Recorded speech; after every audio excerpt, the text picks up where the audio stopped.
जाते हैं तो इस तरह तांका झाकी नहीं करते। अरे क्या करूँ सपना, आदत से मजबूर जो हूँ।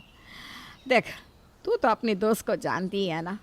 वैसे मैं यहाँ तुझे इनवाइट करने आई थी। मेरी बहू ने बेटे को जन्म दिया है। तेरे घर में दहेज तो ना आ सका, भगवान करे लक्ष्मी के रूप में बेटी ही आ जाए कोई।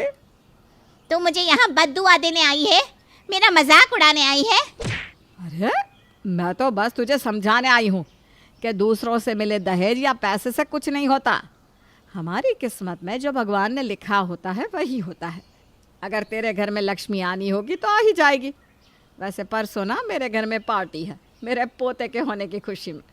अपनी तीनों बहू के साथ याद से आना। नीलिमा सपना का मजाक बनाकर वहाँ से चली जाती है, पर जाने से पहले सपना को कुछ समझाती है। पर सपना है जिसकी आंखों पर गुस्से की पट्टी बंधी हुई थी। वो किसी भी बात पर ध्यान ही नहीं देती और अपने गुस्से में अंधी रहती है। अब इसी तरह से समय बीतता है, पर अब भी सपना की कोई भी बहू सपना के दिल में अपनी जगह नहीं बना पाती। ऐसे ही एक दिन सपना बाजार से सब्जी लेकर घर जा रही होती है। तभी मोहल्ले की एक औरत सपना को रोक लेती है और उससे कहती है, सपना बहन, तुम बिल्कुल सही कहती थी। तुम्हारे तीनों बेटे तो बहुत ही संस्कारी है।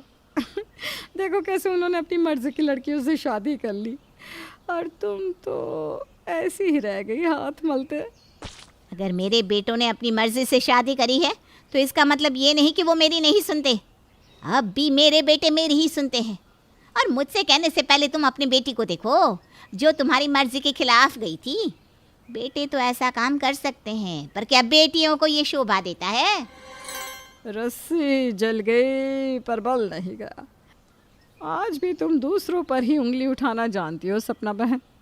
अरे बहन, तुम छोड़ो ना उसे।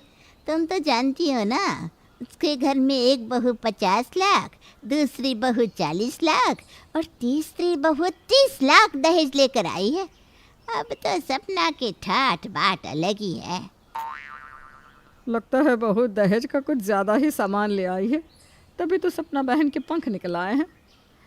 लगता है सपना बहन के सपने पूरे हो गए। क्यों बहन?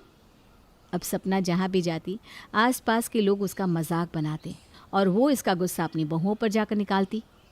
खुशी, अनन्या, भारती, कहाँ मर गई तीनों? तीनों के तीनों अभी के अभी मेरे सामने आओ। जी माँ जी, आपने हमें याद किया, बताइए क्या बात है? माँ जी, हमसे क्या कोई गलती हो गई है जो आप इतनी नाराज़ हैं? गलती तो हुई है तुम तीनों से, इस घर की बहू बनकर मेरे बेटे से शादी करके। अगर तुम तीनों अपनी गलतियां सुधारना चाहती हो तो मैं जितना बोलूँ उतना दहेज लेकर आओ। क्या दहेज? पर माँ जी, आप तो जानती है कि हम कितने गरीब हैं, हमारे घर वाले दहेज कहाँ से दे पाएंगे? अगर तुम तीनों चाहती हो कि मैं तुम्हें बहू के रूप में अपना लूँ तो तुम तीनों को दहेज तो लेकर आना ही होगा, ताकि मैं दुनिया वालों का मुंह बंद कर सकूं। बड़ी बहू, तुझे 50 लाख, अनन्या तुझे अपने मायके वालों से 40 लाख मांगने हैं, और भारती बहुत ज़्यादा गरीब है इसलिए तू सिर्फ 30 लाख लाना। और दूसरी बात, मेरे बेटों को इस बारे में पता नहीं चलना चाहिए। माँ जी, ये रकम बहुत बड़ी है, मेरे माँ बाप इतनी बड़ी रकम नहीं दे पाएंगे। अगर तुम्हारे माँ बाप इतनी बड़ी रकम नहीं दे सकते तो निकल जाओ मेरे घर से।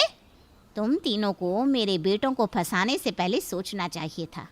तुम्हें क्या लगा कि तुम तीनों गरीब घर की लड़कियां इतने बड़े घर की बहू बनकर आ जाओगी और मैं तुम्हें प्रसन्नता से स्वीकार कर लूँगी? ऐसा कभी नहीं होगा। अब सपना अपनी तीनों बहुओं के सामने शर्त रख देती है और अपने कमरे में चली जाती है। सपना की तीनों बहुएं परेशान हो जाती है और वो तीनों ये बात अपने पति को भी नहीं बता सकती थी। ऐसे ही कुछ दिन बीत जाते हैं, पर अब तक सपना की कोई भी बहू दहेज की रकम नहीं जोड़ पाती। ऐसे ही एक दिन, मैंने तुम्हें समय नहीं दिया तो तुम तीनों सोच रही हो कि तुम्हारे पास पूरी जिंदगी पड़ी है।